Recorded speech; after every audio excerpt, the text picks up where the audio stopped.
이에 예수의 이름이 드러난지라 헤롯 왕이 듣고 이르되 이는 세례 요한이 죽은 자 가운데서 살아났도다. 그러므로 이런 능력이 그 속에서 일어나느니라 하고, 어떤 이는 그가 엘리야라 하고, 또 어떤 이는 그가 선지자니 옛 선지자 중에 하나와 같다 하되, 헤롯은 듣고 이르되 내가 목벤 요한 그가 살아났다 하더라. 아멘. 아멘. 하나님의 말씀의 능력 가운데서 또 한 주간을 시작하시기를 주의 이름으로 축원합니다. 우리는 지난 2주간 동안 주님께서 제자들을 파송해서 전도 여행을 떠난 그런 즈음의 이야기들을 같이 나누면서 그 이야기 가운데에 담겨져 있는 귀한 뜻들을 헤아려 봤습니다. 물론 많은 그런 가르침이 그 말씀 속에는 담겨져 있는데 그 중에 2가지가 우리에게 주는 말씀으로 깨달아졌습니다. 첫째는 여행을 하려면 여행 필수품, 그 여행에 필요한 것들을 갖춰야 되는데 주님은 의외로 제자들에게 필수품 준비하지 말라라고 말씀하셨다는 것입니다.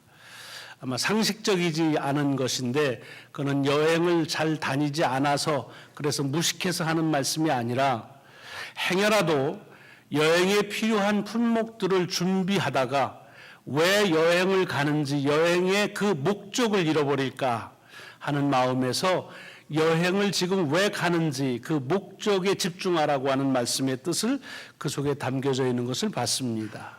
이것은 여행만이 아니라 우리의 인생도 마찬가지입니다. 삶을 어떻게 하면 편안하고 편리하게 살 수 있을까? 많이 갖고 갖추면 좋지요. 그러나 많은 경우를 보면 그렇게 많은 것을 갖추고 살았다 하더라도 그 하나님이 주신 삶의 이유와 목적을 잃어버리고 살면 나중에 아쉬움으로 끝날 때가 많습니다. 후회함으로 마칠 때가 많이 있습니다. 그래서 우리의 삶에 필요한 것들을 갖추는 것도 중요하지만 하나님께서 우리에게 주신 삶의 이유와 목적을 집중해서 살자 하는 말씀을 첫 번째 같이 나눴습니다. 2번째는 이제 여행을 가서 지켜야 될 규칙에 대해서 말씀하셨습니다. 한 가지입니다. 어느 집에 가든지 그 집에서 떠날 때까지 계속 머물러라, 이 말씀입니다. 여러분, 이것은 여행자가 트렁크 들고 왔다 갔다 하면 불편하니까 여행 편하게 하라는 편리함을 얘기하는 것이 아니라 그랬습니다. 이들이 가는 여행이 지금 뭐하러 갑니까? 회개를 선포하고 귀신을 내쫓고 병을 고치러 가는 겁니다. 생각해 보십시오. 병을 고쳤다. 귀신을 내쫓았다. 그들 사람들이 얼마나 거기에 열광적으로 반응했겠습니까? 그러니까 자기 집에 와서 기거해달라고 대접하고 싶다고 그런 일 참 많습니다. 저도 집회를 가보면 처음에는 대접할 분들이 많지 않다고 그러다가 은혜 받으면 서로 자기가 대접하겠다고 하는 것 가지고 서로 얘기를 하십니다. 나는 왜 꼭 밥을 같이 먹어야만 대접인지 모르겠어요. 그냥 그 돈 나한테 주면 내가 잘 쓸 텐데 그렇게는 안 하시더라고요. 어떻게든지 같이 자리를 모아서 함께하고 싶다. 하물며 여기 병이 났고 귀신을 쫓은 사람들, 그러면 얼마나 그것이 열광적이었겠습니까? 반대로 회개하라 라고 하는 말씀에 대해서는 그렇게 열광하지 않았겠지요. 괜히 눈 보기도 어렵고 그러니까 못 들은 척도 하고 그냥 안 들은 척도 하고 그랬겠지요. 그러니까 이런 사람들이 이 제자들이 하는 사역에 반응을 하게 되면 그러면 오늘은 여기 가기도 하고 내일은 저기로 가고 그래서 정신없이 왔다 갔다 할 거라는 얘기입니다. 무슨 얘기예요? 사역을 할 때 사람들의 반응에 따라 하지 말라는 겁니다. 반응에 따라 좋으면 또 옮기고 싫다고 옮기고 그러지 말고 왜 하는지 그 목적과 그 이유에 집중해서 사역을 하란 말입니다. 우리 인생 마찬가지 아닙니까? 우리도 살아가면서 많은 경우 사람들의 반응에 대한 그것에 너무 민감할 때가 많습니다. 내가 어떻게 하는 것, 그것보다 더 중요한 건 내가 하는 데 대한 사람들의 반응은 어떤가, 이런 거에 우리가 관심을 많이 가지고 그것 때문에 우쭐하기도 하고 그것 때문에 의기소침하기도 한다는 거지요. 그래서 2번째 주신 가르침을 지난주에 우리는 무슨 말씀을 들었습니까? 인생 살면서 다른 사람들의 반응에 따라서 그렇게 살지 마라. 하나님이 주신 그 이유와 목적을 가지고 그리고 살아내는 것이 그것이 삶에 매우 소중한 것이다 하는 말씀을 같이 나눴습니다. 이렇게 여행 준비와 규칙을 말씀하고 그리고서 제자들을 보냈는데 가서 제자들이 어떻게 했다고 되어 있습니까? 12절과 13절을 봤더니 제자들이 나가서 회개하라 전파하고 많은 귀신을 쫓아내며 많은 병자에게 기름을 발라 고치더라 까지만 기록되어 있습니다. 다시 얘기하면 예수께서 그렇게 알려준 그대로 했다 그런 말입니다. 그래서 이것이 제자들의 여행했던 이야기가 마무리가 됩니다. 그리고 오늘 본문 14절이 시작이 됩니다.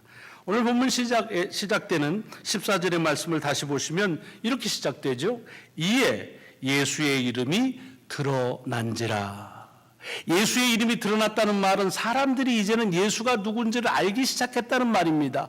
예수에 대해서 이제는 말을 하기 시작하고 예수에 대해서 여러 가지 얘기들이 회자되기 시작했다는 말입니다. 물론 뭐 예수님이니까 당연히 그래야 될 것이다 라고 할 수도 있겠지만 오늘 마가는 이렇게 사람들이 이제 드디어 많은 사람들이 예수님의 이름에 대해서 말하기 시작했다. 그 이름이 드러나기 시작했다고 말합니다. 그래서 아주 구체적으로 얘기합니다. 어떤 사람은 그 예수에 대한 얘기를 듣고서 뭐라고 말하냐면 그 사람은 엘리야야. 메시아가 오기 전에 반드시 와야 될 위대한 선지자, 그 사람 엘리야일 거다 이렇게 말합니다. 또 어떤 사람은 그 사람은 지금까지 왔던 옛날 선지자 중에 한 사람이 온 거다 이렇게 말했다고 합니다. 그런데 그 소문을 예수의 이름이 드러나서 드디어는 누가 알았다? 왕이 듣기 시작을 했습니다. 여러분, 나라에서 일어나는 일들을 왕이 제일 먼저 알 것 같지만 사실 따지고 보면 왕은 가장 늦게 아는 게 많습니다.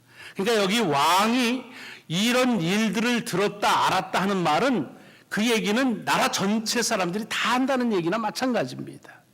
그런데 이 얘기를 그때 분봉왕 중에 하나인 헤롯이 듣고서 뭐라 했냐면 이 사람이 헤롯을 죽였거든요. 목베어서. 목베어 죽었는데 무슨 이유에서인지 모르지만 자기가 목베 죽인 요한이 살아난 거다. 그렇지 않고는 이런 능력을 행할 수가 없다라고 말했다는 겁니다. 마가는 예수의 이름이 드러난 다음에 사람들의 반응에 대해서 아주 구체적으로 얘기하고 있습니다. 자, 그런데 어떻게 사람들이 그걸 알았을까 하는 겁니다. 그 단서가 오늘 본문 시작에 있는 접속사에 있습니다. 오늘 접속사가 이에라고 하는 말이 있습니다. 이것은 뭐냐면 이러이러한 연유로 이러이러한 이유로 이렇게 됐다 그런 뜻입니다. 다시 말하면 이제 예수의 이름이 드러나게 된 것은 바로 제자들이 나가서 귀신을 쫓아내고 병을 고치고 회개를 선포하는 것들로 인해서 그리 되었다 하는 얘기입니다. 여러분, 이렇게 생각하면 제자들이 나가서 전도하고 사역하니까 그의 스승인 예수님의 이름이 드러난 것이 너무 자연스럽고 어떻게 보면 당연한 것이라고 여길 수 있을 겁니다. 저도 그렇게 봤습니다. 하나도 눈길을 끌질 않았습니다. 근데 잠깐 생각을 다시 했어요. 만약에 내가 제자였다고 한다면 그래도 그랬을까 하는 생각을 가져봤습니다. 그러니까 조금 달라지더라고요. 무슨 얘기냐? 여러분, 지금 예수께서 주신 권능을 가지고 가서 제자들이 귀신도 내쫓고 그 다음에 병을 고쳤습니다. 그러나 그 병을 고치고 귀신을 내쫓는 그 모습을 본 사람들에게 비춰진 사람은 누굽니까? 예수가 아닙니다. 제자들입니다. 제자들이 지금 병을 고치고 제자들이 귀신을 내쫓는 겁니다. 그러니까 사람들에게 회자돼야 될 이름은 누구였겠습니까? 사실은 제자들의 이름이 회자돼야 되죠. 야, 베드로 역시 소문대로 잘하네 뭐 이렇게 하든가, 아니면은 의외네 빌립도 하네 뭐 이렇게 해가지고서 이 제자들이 하고 있는 일이 보여지니까 그것을 통해서 제자들의 이름이 드러났어야 됩니다. 근데 마가는 아까도 말씀드렸지만 제자들이 나가서 말씀을 전하고 사역을 한 것에 대해서 누가 어떻게 했는지 일체 언급이 없습니다. 둘씩 나갔으니까 궁금할 수도 있잖아요. 누구 짝졌나? 베드로하고 요한이 갔나? 안드레하고 빌립이 갔나? 여섯 조로 나누는데 누가 갔을까? 그들은 또 어디로 갔을까?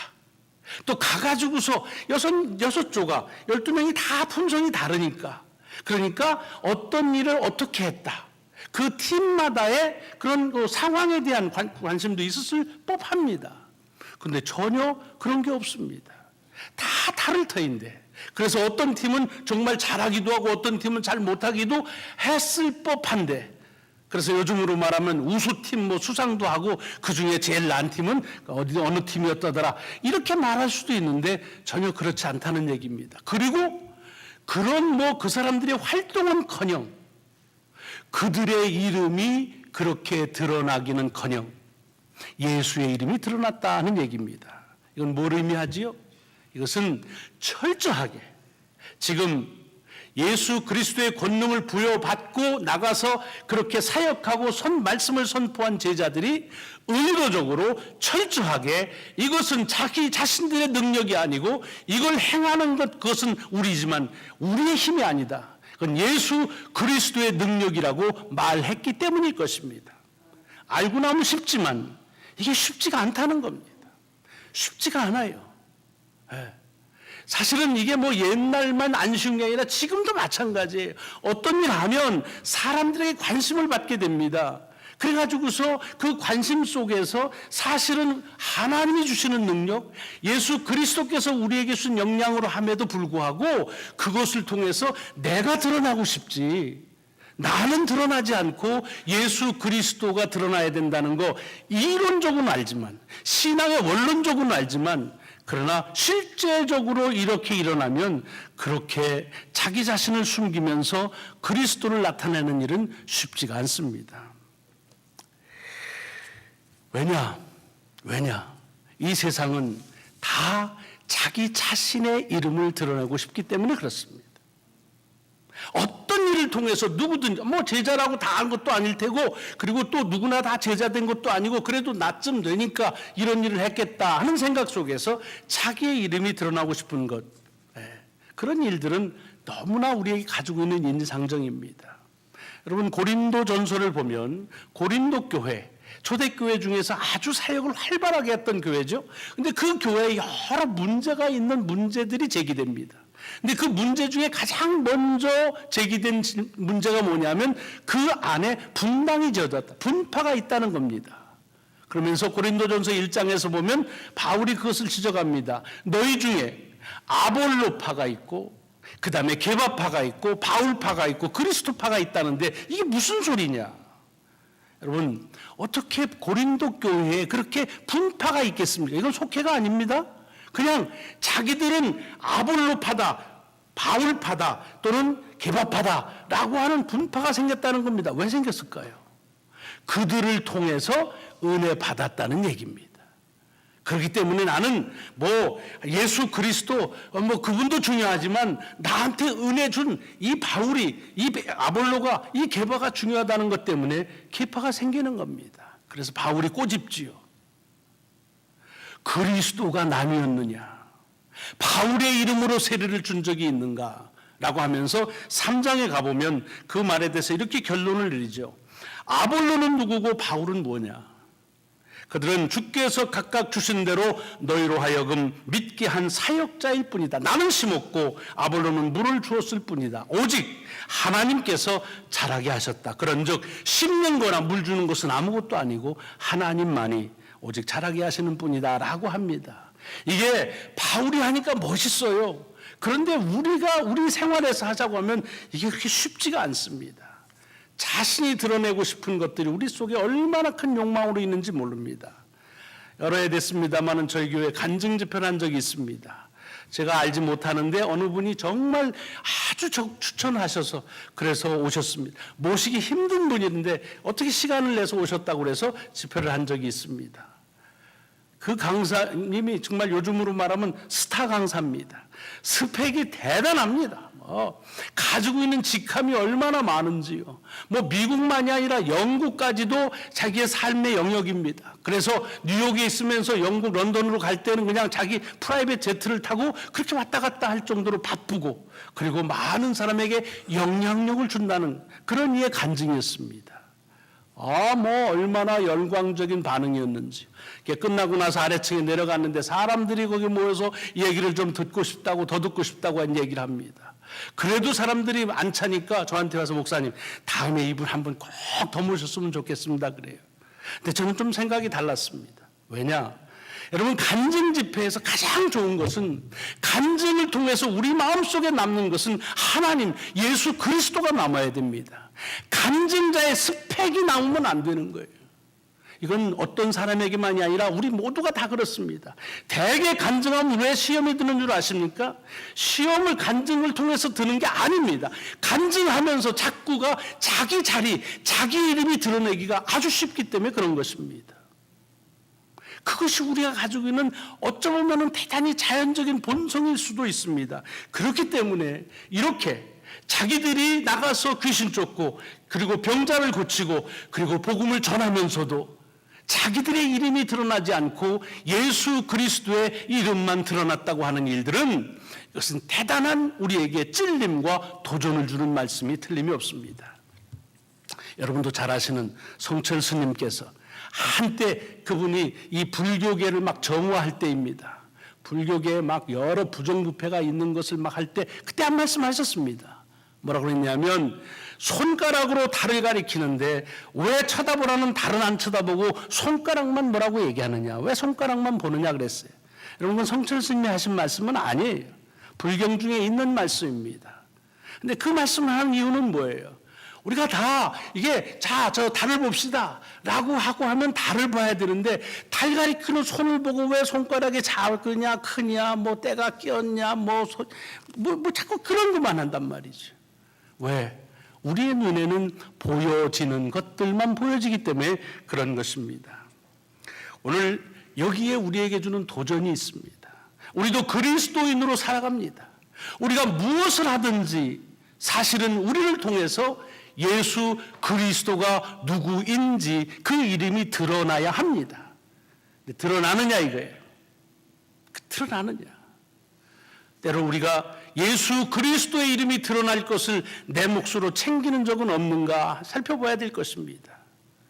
언젠가 단기 선교팀이 나갔다 와서 선교 보고를 하는데 정말 은혜롭게 했습니다. 그런데 얘기하는 게, 나가서 이구동성으로 우리가 한 일은 아무것도 없습니다. 다 하나님이 하셨습니다. 그래서 저도 거기에 같이 갔기 때문에 얘기하면서 도왔습니다. 맞습니다. 이번 나간 팀들은 아무것도 한 게 없습니다. 그래서 다 하나님이 하셨습니다 라고 했는데, 그것 때문에 시험에 드셨어요. 목사가 그렇게 말하면 안 된다는 거죠. 나와서 다 수고하고 왔는데 자기들은 그렇게 얘기해도 목사는 에이 무슨 소리입니까, 그게 다 얼마나 수고해, 이렇게 얘기해 줘야 된다는 얘기입니다. 얼마나 이중적인 잣대인지요 압니다. 왜 그 말을 했고 그 다음에 사람들은 뭐라고 리스판스해야 서로 아름다운 대화가 오갈지. 나는 아무것도 한 게 없어요. 그럼 에이 무슨 말씀이에요 집사님, 얼마나 수고하셨는데 아이고 겸손도 하셔라, 이렇게 얘기해야 되거든요. 우리 속에 그런 게 없습니까? 이게 선교팀의 보고입니까? 우리가 하는 모든 일들 가운데에서 어떻게 하면은 예수 그리스도의 이름이 드러날까 보다는 어떻게 하면 내 이름, 나한테 대한 관심을 돌릴까 하는 일이 우리에게는 없느냐 하는 찔림을 이 본문 속에서 우리에게 주는 말씀입니다. 여러분, 요즘에는요, 메시지보다도 그 메시지를 전하는 메신저에 대한 관심이 얼마나 큰지요. 사실은 메신저는 그리 중요하지 않습니다. 메시지가 중요한 거 아니겠습니까? 근데 그렇지가 않다고 하는 것을 우리는 참 아쉽지만 안타깝지만 고백하지 않을 수 없는 현실을 살고 있습니다. 그래서 오늘 본문에 나와 있는 이 제자들이 그들이 하는 사역을 통해서 예수 그리스도께서 주신 능력을 가지고 하면서 사람들은 다 자기들을 주목하고 그들의 이름에 알려고 하는데, 그렇지 않다. 이것은 예수 그리스도의 능력이다. 우리가 드러낼 것은 예수 그리스도의 이름이라고 말한다는 일은 그리 쉬운 일은 아니었고, 그래서 우리에게 이 아침 도전해 주시는 말씀이라는 것입니다. 사도행전 14장에 보면 바울과 바나바가 루스드라라고 하는 곳에 이제 전도 여행을 갑니다. 거기 갔더니 나면서부터 선천적인 장애인이 있습니다. 한 번도 걸어본 적이 없습니다. 근데 그를 이렇게 봤더니 그 속에 믿음이 보입니다. 그래서 네 발로 걸으라 라고 했을 때 그가 걸었습니다. 그 광경을 보고 있던 동네 사람들이 난리가 났습니다. 특별히 그 동네에는 이 제우스 신을 섬기는 그런 곳이었습니다. 그러니까 제우스 신을 섬기는 신전의 제사장이 보고서는 야, 이거는 신이 사람으로 온 거다. 그리고 이렇게 보니까 바나바는 제우스고 그 다음에 그 옆에서 말 잘하는 바울은 보니까 말하는 헤르메스다. 야, 우리가 이 제우스와 이 헤르메스를 이 제사를 드려야 된다 하고 막 제사를 드리려고 합니다. 가만히 있으면 생신되는 거예요. 그 다음부터는 사역, 목회, 선교 그냥 가는 겁니다. 그러나 바울이 어떻게 합니까? 자기 옷을 찢으면서 여러분 왜 이럽니까? 나도 여러분과 성정이 똑같은 사람입니다. 내가 한 것이 아니라 여러분들을 하나님에게 올리는 하나님이 하신 역사라고 말합니다. 바울이 했다니까 감동적이지요. 근데 가만히 보는 거예요. 만약에 내가 그런 역이 있을 때 굳이 내가 하라고 한 것도 아니고 굳이 그렇게 오는 찬사, 그런 존경들, 그런 신뢰들을 내가 아닙니다라고 말하기가 그리 쉬웠을까 하는 것입니다. 우리를 통해 주님의 이름이 드러나야 마땅하다고 하면서도 우리는 심시때때로 주님께 가야 될 관심, 주님의 이름이 드러나야 될 것들을 우리 스스로 챌 때가 얼마나 많이 있습니까?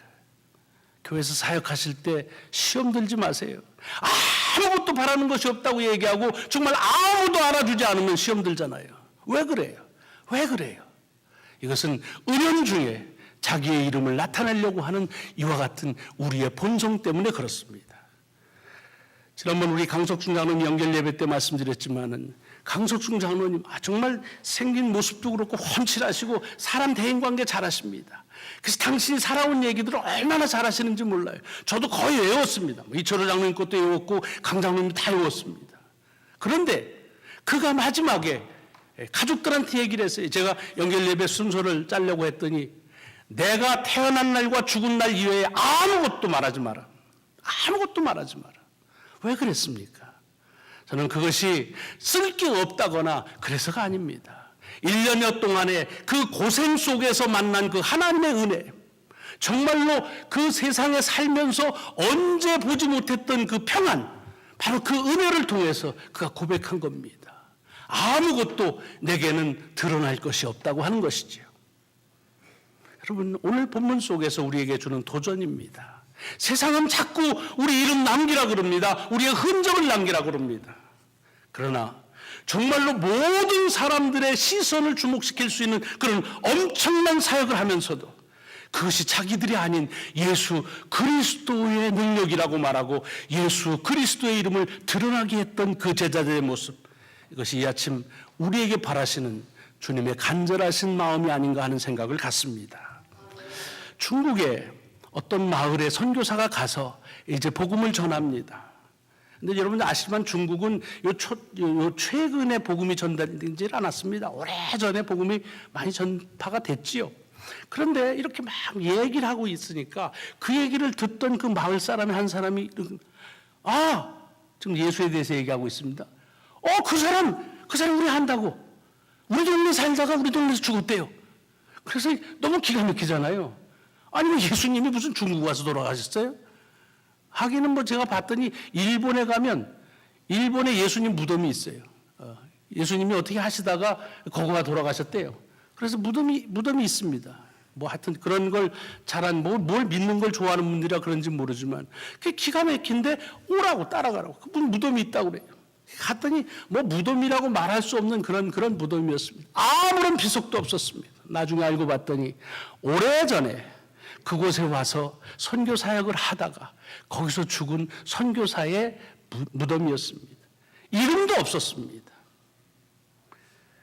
아무것도 남기지 아니하고 오직 예수 그리스도를 그 마을 속에 사람들에게 심어줬던 그 마음, 이것이 오늘 이 제자들을 통해서 우리에게 가지라고 하는 주님의 귀한 마음이라 믿습니다. 이번 한 주간 우리가 하는 모든 일들을 통해서 세상은 우리를 주목하고 우리의 관심, 우리의 이름에 대해서 관심이 있지만 우리는 우리를 구원하신 예수 그리스도의 이름이 드러나게 하는 귀한 삶을 살 수 있기를 주의 이름으로 축원합니다. 기도하시겠습니다.